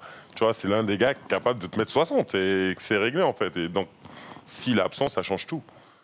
Mais Moi, je reste persuadé que les Suns restent encore les grands favoris. Et je vois même les Suns aller gagner le match 3 et faire un gros match là-bas. Pour une raison particulière, deux raisons particulières. C'est deux hommes, c'est le pick and roll pour moi, Chris Paul, DeAndre Ayton. DeAndre Ayton est un excellent joueur qui sait faire plein de choses sur un terrain. J'adore ta définition de DeAndre Ayton quand tu dis que c'est... le parfait pivot pour punir les match-up. Les grands, ils les amènent au large. Les mismatchs. Les petits, ils les amènent en bas. Et je crois que Chris Paul est un joueur de pick and roll. On l'a vu sur le premier match, extraordinaire. Et je crois que cette relation... DeAndre Ayton doit naturellement devenir la vraie deuxième option de cette équipe en l'absence de Devin Booker. Les autres, je suis pas inquiet pour les Bridges, pour les Johnson, pour Crowder. Je suis pas spécialement inquiet, mais là en tout cas, c'est autour de ces deux-là qu'ils vont devoir les abîmer. Et on a vu que Willie Green avait du mal à trouver des solutions défensives, mais c'est pas le seul. Sur Chris Paul. Va falloir vraiment tenir Brandon Ingram. Ils ont Bridges qui est deuxième meilleur défenseur de l'année. Il faut le tenir, le gars. C'est ce que j'allais te dire, au même titre que Devin, il est dans cette catégorie. Plus que McCollum oui. Parce que Ils en ont deux en tout cas, moi je dis. Pour moi, c'est un joueur qui doit avoir son équipe. Quand il était aux Lakers, il n'était pas à sa place parce qu'il n'avait pas son équipe. C'est légitime. McCollum, je ne suis pas sûr qu'il... Il est très fort. Hein. Attention, ce gars-là... Il est capable de mettre 45, on l'a vu en playoff. C'est une clinique. Hein. C'est un joueur impressionnant. C'est la première fois que c'est l'un des joueurs que je regardais. Et tu vois une gamme de moves. Il est propre, tu vois. C'est pas rien. Mais je pense qu'être aussi franchise player, c'est une mentalité. Et Ingram, il a cette mentalité. Genre, c'est un cancer dans sa tête. Il est venu pour prendre les matchs, en fait. Et je pense que s'ils font pas attention, ils n'arrivent pas à le contenir, ils risquent d'avoir de sérieux problèmes avec lui. Match 3 dans la nuit de vendredi à samedi. Ça sera donc à la Nouvelle-Orléans. Ça sera à 3h30 pour les couches tard, samedi matin. Ou le lendemain matin. On enchaîne avec une autre série intéressante aussi, c'est les Grizzlies face aux Wolves. Un partout. Les Grizzlies s'étaient fait surprendre au match 1 par la fougue et l'envie et le surf du play-in des Timberwolves. Le match 2, Ja Morant a remis les pendules à l'heure. Et surtout, la défense des Grizzlies a remis la pendule à l'heure. Victoire très large, 124-96. On a l'impression que ces Grizzlies-là, qui ont été à réaction pour le moment, mais que si les Grizzlies se mettent à défendre, les Grizzlies restent une meilleure équipe et devraient quand même s'imposer. Maintenant, il va falloir défendre. Ouais, mais notre théorie dans la libre antenne de lundi, c'était de dire que c'était vraiment un faux pas, le Game 1. Ils sont arrivés avec une semaine de repos pendant que les autres étaient pleins de bourre avec le play-in. Et ça s'est senti pour l'ensemble de l'équipe. Tu sais, tu as du mal à te rentrer dans le match, tu as du mal à revenir après en seconde mi-temps. Là, ils sont venus, ils ont déroulé. Complètement déroulés, ils les ont démontés des deux côtés du terrain. Le truc, c'est que Minnesota a fait son coup. Le but pour ce genre d'équipe, c'est de gagner un des deux matchs. Hop, ils ont gagné un des deux matchs. Donc ils sont dans leur truc, ils ont du talent. Ils ont fait ce qu'ils devaient faire, prendre un match. Exactement. Tu prends les deux, mais si tu peux au moins voilà, le deal, c'est ça. Le deal, c'est ça, en fait. Récupérer l'avantage du terrain. Donc la question qu'on peut se poser, c'est est-ce qu'il y a tant d'écart entre ces deux équipes? Moi, je pense quand même que oui, il y a vachement d'écart entre les deux. Je pense que oui. Je pense que c'est qu'une... Minnesota, c'est normal, ils sont arrivés, c'était le premier match des playoffs, tu viens toujours motivé, tu as toujours envie de bien faire. Sauf qu'après, sur le temps, le basket, il va se dérouler. C'était bon, t'es meilleur, t'es meilleur. Et je pense, ce match-up, c'est pour moi, je pense, le plus excitant, hein, les deux là. Tu vois, parce que ces deux-là, c'est vraiment, je pense, c'est le futur de la Ligue. J'aimerais qu'il y ait un incroyable, ils sont tous les deux aussi athlétiques l'un que l'autre. Tu parles d'Anthony Edwards? Ouais, Anthony Edwards, les deux. Donc c'est vraiment un match-up incroyable, tu vois, et que je trouve ça cool. Et le fait qu'ils aiment parler, c'est des showmen, c'est pas juste des mecs timides un peu à la dérive. C'est pas Sean Battier, Voilà, tu vois, c'est pas ça. Bon vieux Sean qui prend un scud alors qu'il est tranquille chez lui. Premier, ils ont dû manque de rip, ils ont un peu sous-estimé. Tu vois, on est deuxième. Nico nous disait match à domicile à midi. Il y avait tout pour se faire prendre, voilà. En tout cas, ils ont remis les pendules à l'heure, mais ils ont perdu l'avantage du terrain. Il faudra les gagner à Minnesota. Et on se souvient, on l'a vu dans le pays, que l'ambiance à Minnesota. Là aussi, on parle beaucoup d'ambiance dans cette émission. L'ambiance à Minnesota, c'est quelque chose. Match 3 ce soir à 1h30. Elle est soit chaude, soit froide. Hein, parce qu'il à Minnesota, ça va. En avril, ça va. En avril, ça va. Mais quand l'hiver, t'es obligé de marcher. Il y a des tunnels. Hein. Tu peux pas marcher. Il fait trop froid. Tes doigts, ils gèlent. C'est incroyable. Moi, j'ai fait Cleveland en février. Je peux te garantir que j'ai pas beaucoup sorti ma chemise à fleurs. Hein. Je me suis bien gelé le cul. On enchaîne avec les Mavs qui jouent ce soir aussi face au Jazz. Un partout, sans Doncic. On a l'impression que Dallas a fait le taf. Alors, ils ont certes perdu l'avantage du terrain, mais ils restent à un partout. C'est bizarre, c'est que sans Doncic, les Mavericks ont quand même l'avantage du terrain, mais on a l'impression que les favoris, c'est le Jazz, et que le Jazz, ils n'ont pas réalisé le coup qu'ils auraient dû faire. C'est un peu... Tu vois ce que je veux dire ? Complètement. Moi, sans Luka, on promettait au Jazz 2 victoires. parce qu'on les voyait au-dessus. Et en fait, les Mavs ont limité la casse grâce à un maxi Dirk Nowitzki-Kleber à 811 à 3 points dans le match 2. Ils ont réussi... Jalen Brunson aussi. Je connais pas. Non, Jalen Brunson, Il a mis 40, tu parlais de Dirk, il a mis 41. Ah, complètement. Putain, c'est un hommage, en fait, ce match à Dirk Nowitzki. Ils ont limité la casse. D'être à 0-2 en retournant à Salt Lake City derrière, alors même si Luka devrait revenir, à voir dans quel état, parce que s'il a 50%, tu me diras, il ne courra pas moins vite qu'il court actuellement. Mais Pas besoin de courir vite. Pas besoin de courir vite pour dominer. De mettre sur deux pieds. Oui. Et puis, c'est clair, un pick and roll et juste... Il n'a pas encore été en forme, hein. On l'a pas encore vu en forme. Hein. Il n'a pas encore sa forme finale n'est pas arrivée. À la forme finale, tellement... En tout cas, un partout. Le match, c'est ce soir. Le match 3, c'est ce soir à Salt Lake City. Mais Kevin, on est obligé, on va obligé d'en parler du cas de Rudy Gobert. Un tir sur le match 1, 5 tirs sur le match 2.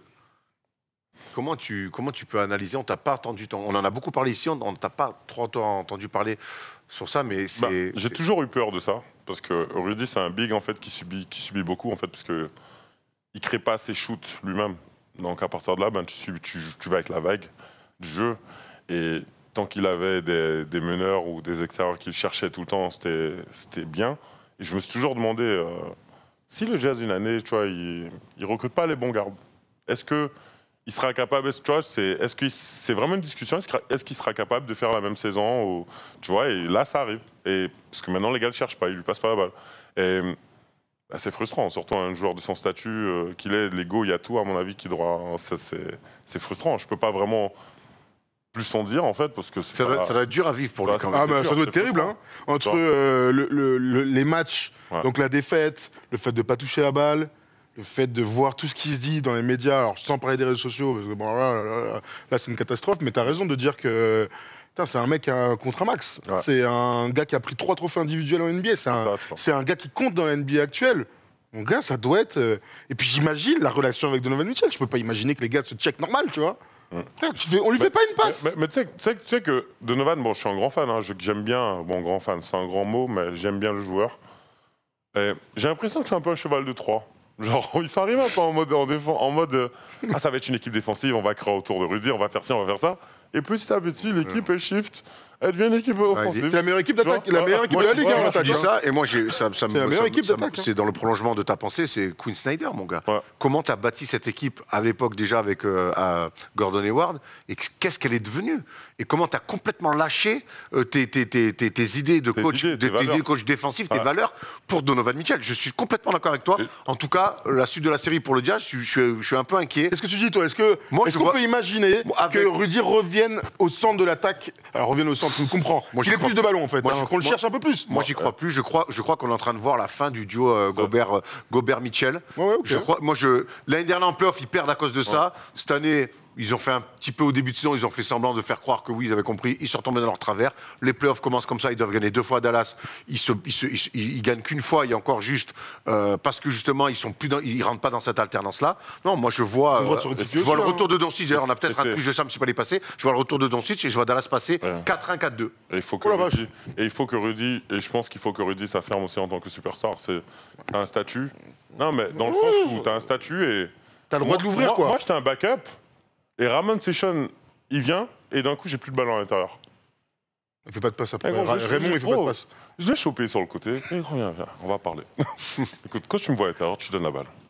C'est mieux. À chaque fois, il me voit, il me donne. Je joue au pas, je fais, on joue. Mais viens pas dans l'équipe, genre, et commencer à prendre tous les shoots et à changer toute la physionomie du... Non, en fait.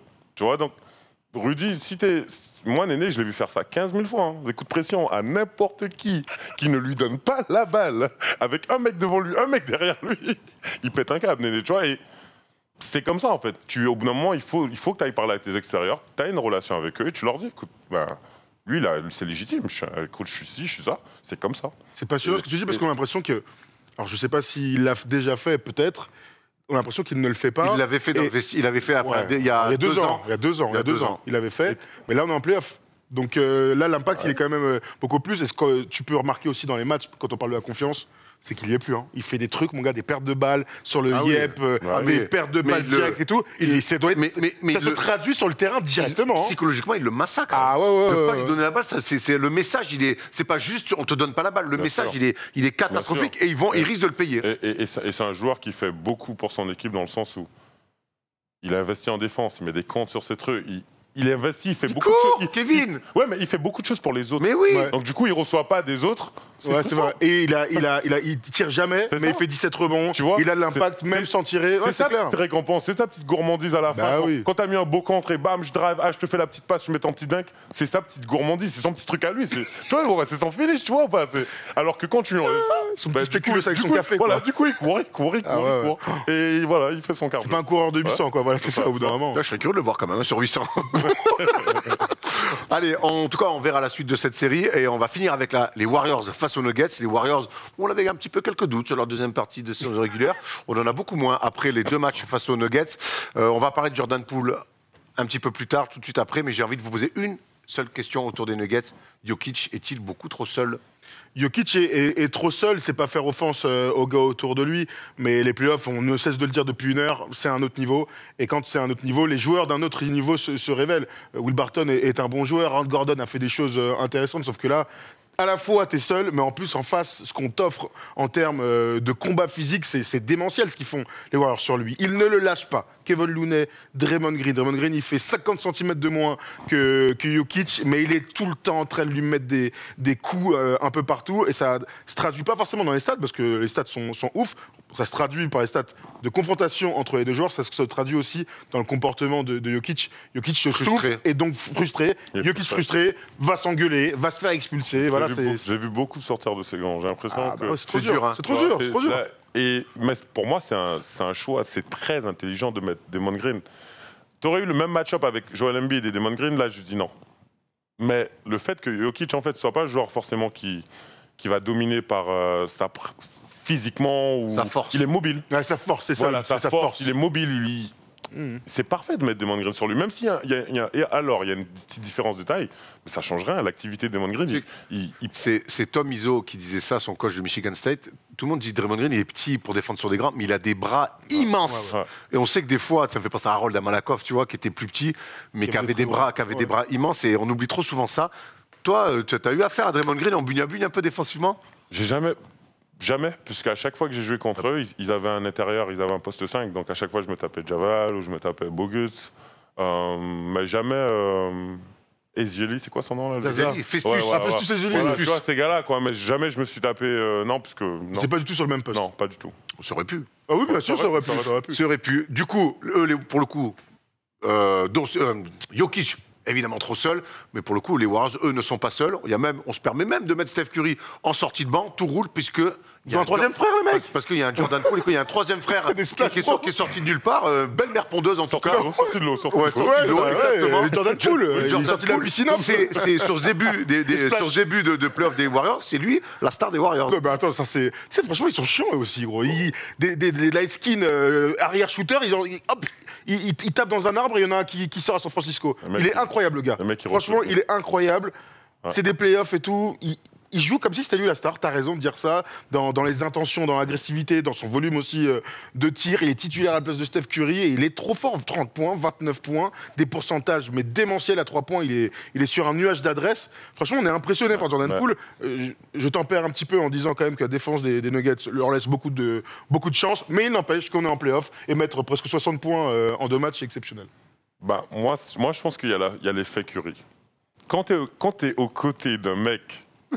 Non, mais quand tu es dans une mindset comme ça, tu es entouré des mecs comme ça, forcément, tu progresses et tu avances. Puis Curry, c'est pas Melo avec Jérémy Lin. C'est ça, tu vois. Il célèbre, il est content pour son pote. Ça, tu vois. Et le move qu'il met là, quand il passe entre les jambes, il la garde, mais il a vraiment gardé dans le range entre ses jambes, mais attends, il est repassé. Mais le mec est fort, il est en train de s'affirmer, tu vois, mais leur état d'esprit, je sais pas ce qui... Honnêtement, ça m'intéresserait tellement de voir. Tellement que t'avais joué là-bas un an pour que tu nous racontes un petit peu. Tu sais, il faudrait que je demande à Axel. Il vient lundi. Axel sera avec nous lundi dans la radio. Est-ce que t'as une question pour Axel? On pourra diffuser ce moment. Honnêtement, j'aimerais vraiment savoir comment comment ils gèrent l'intérieur, mais ça, faudrait qu'on se pose et qu'on parle, quoi. Mais c'est trop intéressant parce qu'ils mettent tous leurs mecs dans le même état d'esprit. Et les mecs, ils avancent, ils sont prêts à jouer. C'est une mindset. C'est pour ça que moi, je crois en eux, en fait. Et que Jokic, c'est pas de sa faute, mais il fera partie de tous les mecs comme les dommages collatéraux. Voilà, qui vont subir en fait la période Curry, comme il y a eu la période Kobe, la période LeBron, la période Jordan. Et lui, il va la subir parce que c'est un mec fort qui risque peut-être de jamais gagner parce qu'il y aura toujours ces Il jeune gars-là encore, hein. Il jeune encore, hein. D'accord, mais Non, mais ça se défend en tout cas. sauf que toute leur James Harden fait partie de ça, par exemple. Sauf que ça se colle. Peut-être que quand Curry va arrêter, et peut-être Jokic aura 4 ans peut-être derrière. Ouais, il sera à la fin, tu vois. Donc, Ça marche pour Harden, ça marche pour l'instant pour Chris Paul, tu vois. par exemple. Pour Westbrook aussi. Ça marche clairement pour Westbrook. Ouais, Ben, tout à fait. ils font partie de ces catégories, tu vois, des mecs Ouais, c'est clair. comme t'as Jordan avec les Dominic Wilkins, tous les gars en fait qui ont subi en fait. Et c'est Clyde comme ça. Drexler. Voilà. Charles Barkley, Patrick Charles Ewing, Et Ewing. ça va être des éternels frustrés, hein, c'est comme ça. Écoute, on verra bien. C'est pas ce qu'on souhaite à Jokic. Hein, mais je t'as parle de- raison. Voilà. Mais on en revient à la concurrence monstrueuse en NBA parce qu'être MVP, c'est quelque chose. Gagner un titre, ramener ton équipe à un titre, c'est quand même aussi. Il faut que les planètes soient alignées. Il faut que Et puis après, ça peut aller vite. Hein. On a vu les Suns en 2 ans. Boum, tu fais venir Chris Paul et tu deviens finaliste et tu deviens presque un favori pour le titre. Donc ça peut aussi aller très vite, mais ça peut être aussi très long, voire ne jamais arriver. Par contre, ce qui arrive toujours dans l'émission du jeudi, Kevin. C'est le quiz. Allez C'est le quiz, malheureusement. Oh non.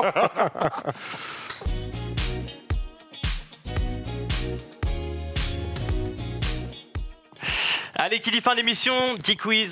Et Kev, ne stresse pas, parce que tu sais très bien que je m'adapte en fonction de qui est en face de moi. Je ne D'accord. suis pas Steve Nash, tu vois. Il a contracté son bras. J'espère que j'espère que qui suis. J'espère que c'est pas en ma direction, en tout cas.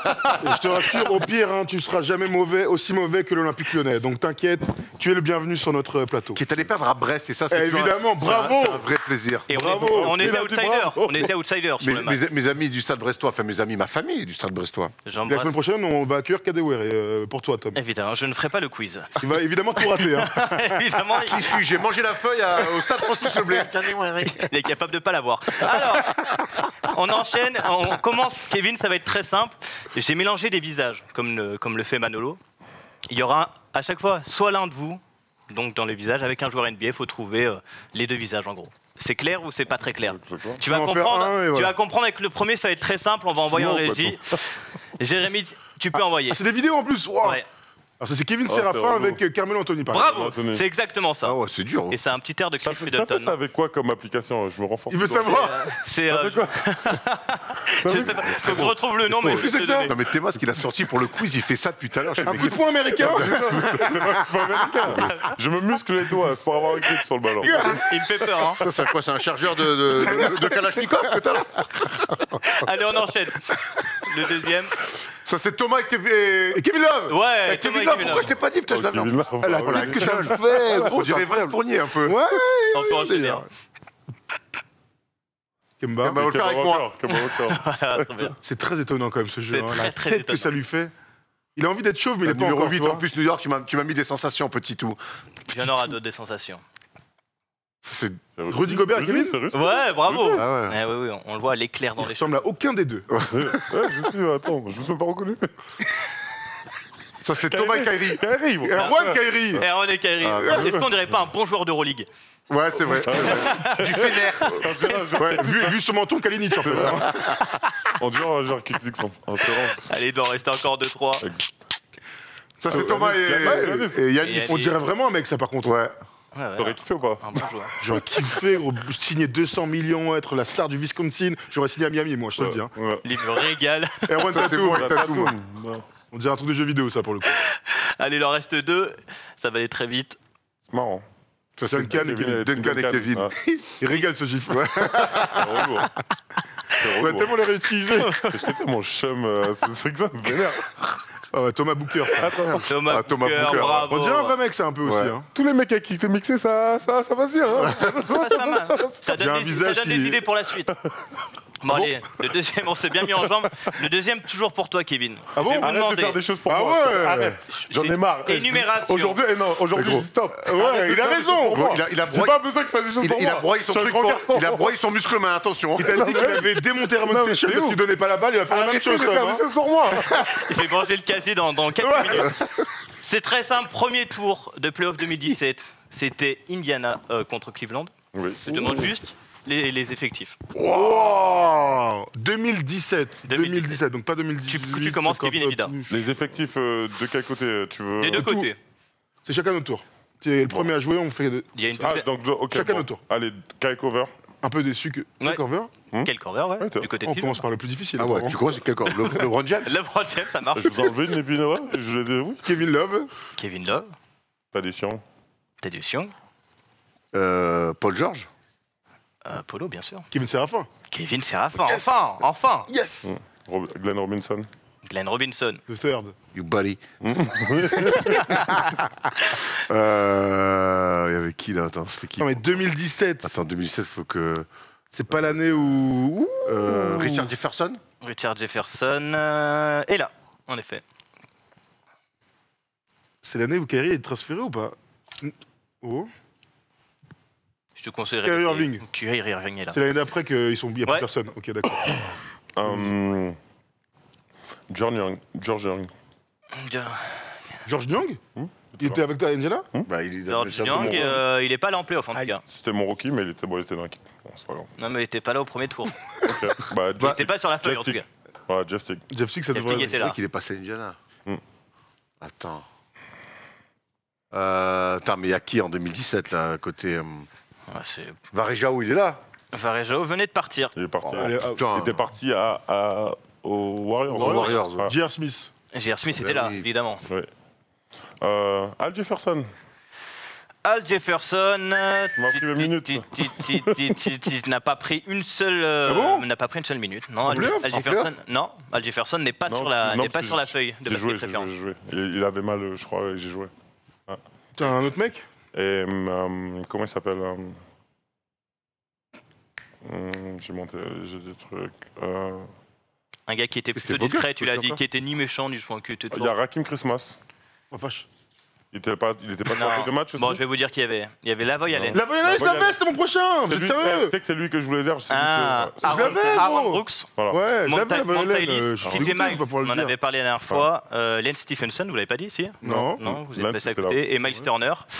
Et côté Cleveland, Ouais. Channing Frye, je quel cover on l'a dit, Kevin Love, Iman Shumpert, Tristan Thompson et Deron Williams. Oh là là. Ah, Deron Williams, sur les Ouais, finales Oui, Deron dramatiques. Williams. Et on se termine par le qui suis-je, qui m'a été envoyé par Stéphane Picard. Il m'a dit récemment. Stéphane Picard. D'accord, On merci embrasse. Stéphane Picard. Il m'a dit récemment, il gagne trop facilement. Je vais les mettre un peu en difficulté. C'est quand récemment, c'est quand dans le temps. Là, ils ont, franchement, ils ont flambé récemment et ils trouvaient en 2 phrases. Ok. Donc là, on s'est dit qu'on allait chercher un peu plus. Allez, vas-y. Je suis né le 31 juillet 1967 dans le comté de Sussex, en Virginie. Et j'ai donc 54 ans et j'ai quitté les parquets NBA après un titre dans les années 2000. Ah. En 2005 pour être précis. Mais commençons par le commencement. Je fais un cursus complet dans la fac de Maryland, de 85 à 90. Lors de ma saison senior, je tourne à 18 points et 10 rebonds à 50% au shoot. Des stats sérieuses. Félicitations. Un mec, moi j'ai des mecs. Ta hein. gueule, vas-y. J'ai des mecs là. Avec ces stats, je me présente à la draft de 90, comme un certain Gary Payton. Mais même si j'avais des bonnes stats, ma cote n'est pas aussi élevée que lui et je suis sélectionné qu'au second tour, à la 43e position par les Spurs. Ouais, ok. J'y resterai une saison et demie sans jamais avoir ma chance. Je joue 5 minutes en moyenne, j'ai de la chance de progresser aux côtés de David Robinson, évidemment, qui est un peu un modèle pour moi. Je mesure juste 10 cm de moins que lui, je précise quand même. Je peux te dire un truc ou on y va? T'es un mec? Non. Je peux te dire. Dan Campbell. T'as vu, il a voulu y aller quand même avant. Non, je pensais à Kevin Willis. Non, pas du tout. Non. Mais non, il est à Atlanta et tout, je suis un ouf. Ah oui. Les blessures gâchent mon début de carrière. hein. Je navigue de franchise en franchise. Lors de l'année 92, j'enchaîne les 10-day contracts aux Hornets, Celtics et Warriors. Pour me relancer, je teste l'Europe, avec Malaga, en Espagne, où je tourne à 15 points, presque 10 rebonds. Le championnat espagnol me plaît, et je plais au championnat espagnol. Je me fais un petit nom et j'arrive à Barcelone. Titulaire sur mon poste, je tourne encore à plus de 15 points et 8 rebonds, et je remporte la Copa del Rey avec, quelle année avec les Blaugrana. Ouais, c'est important. On est en 93-94. Wow. Putain, c'est vieux, hein. Ouais. C'est qui ce vieux là? Ça y est, ma carrière est lancée. Regarde, vous savez ce que je faisais cette année, moi Ça y est, ma carrière est relancée. Je En sens me Guyane, au calme, stabiliser. Je me Sur moi stabilise poil. au niveau des blessures. Sûrement un poil. Sûrement. Non, je peux pas faire tout le quiz pour toi. Je retourne en NBA en 94 avec les Clippers. Et pour la première fois de ma carrière, je joue une saison complète. 80 matchs, dont 50 dans le 5 majeur. Je suis sur un point de vue individuel. Je suis très content car je joue beaucoup de minutes. Bon, sur le plan collectif, c'est pas ça. On est la pire équipe de la Ligue avec un bilan de 17 victoires. Catastrophique. Je ne resterai pas longtemps dans ce marasme collectif, puisque Philly viendra me chercher au cours de la saison 96. Je termine la saison là-bas avant de rejoindre les Nets. Bon, pour simplifier mon parcours, donc, je suis tradé par les Spurs, puis je pars en Espagne du côté de Barcelone avant de revenir chez les Clippers, puis Philly, puis les Nets. J'y resterai une nouvelle fois qu'une saison, en 96-97, mais je serai titulaire la moitié des matchs. Ah putain. Je m'installerai ensuite 4 saisons à Vancouver, chez les Grizzlies. Je serai backup de Brian Reeves. C'est un pivot. C'est un pivot. Entre-temps, juste une petite pige à Houston, puis je vivrai le déménagement de Vancouver à Memphis. C'est pas. Non. Après Francisco Elsod. Hein? Non, n'importe quoi. Francisco Après- Elsod. Herrera. Non. Après 4 saisons à Memphis, donc j'irai à Utah. Et je retrouverai enfin les playoffs, après ceux joués lors de ma saison rookie. Il est aux Spurs en 2005. c'est Nous sommes en 2003, Mais là, et moi, il me reste 3 Attends, saisons à jouer attends. dans la Ligue. Je troque mon numéro 44 pour le 34 du côté des Kings, en 2003-2004. Un big man. C'est Ouais. comme il s'appelle, Pas putain. Le 34 des Kings. Pour fermer la boucle de ma carrière, je Scott retourne... Pollard. Non, je retournerai, dommage. je retournerai à San Antonio. On a son aux Spurs. Et comment me champion. refermer la boucle avec un titre? Bah ouais. J'aurai un petit rôle dans la victoire en 7 matchs. Ah ouais, contre les un petit Pistons. rôle, ouais. Je suis même le plus petit temps de jeu des finales. Ouais, merci, cadeau. Hein. Je fête mon titre, mais je ne dis pas encore que ma carrière est finie. Malheureusement, 6 semaines après les finales, j'ai un accident de voiture qui m'écarte 2 saisons des parquets. Oh, la vache. Ma cheville est gravement touchée, je tente un retour à Washington, mais je suis trop court et obligé de raccrocher. Après 15 saisons dans la Grande Ligue, un titre NBA, une Coupe du Roi avec Barcelone, je me retire du monde des C'est baskets. qui ça? Aujourd'hui, je suis journaliste pour une télé locale du côté de Washington et je couvre la saison des Wizards. Mursa. Non, là, je suis mort. Ursep, là. C'est quoi son nom, là Mursa, Attends, c'est un pas Américain, hein. Ça commence par M en tout cas. Et son prénom, c'est Tony. Tony Mazenberg. Tony Massenberg, Erwan. Non, mais attends, On avait annoncé Attends, le quiz, si on trouve pas, tu vas jusqu'au nom et au nom de famille après. Ouais. les initiales. Tony Mazenberg. Les initiales. Très dur.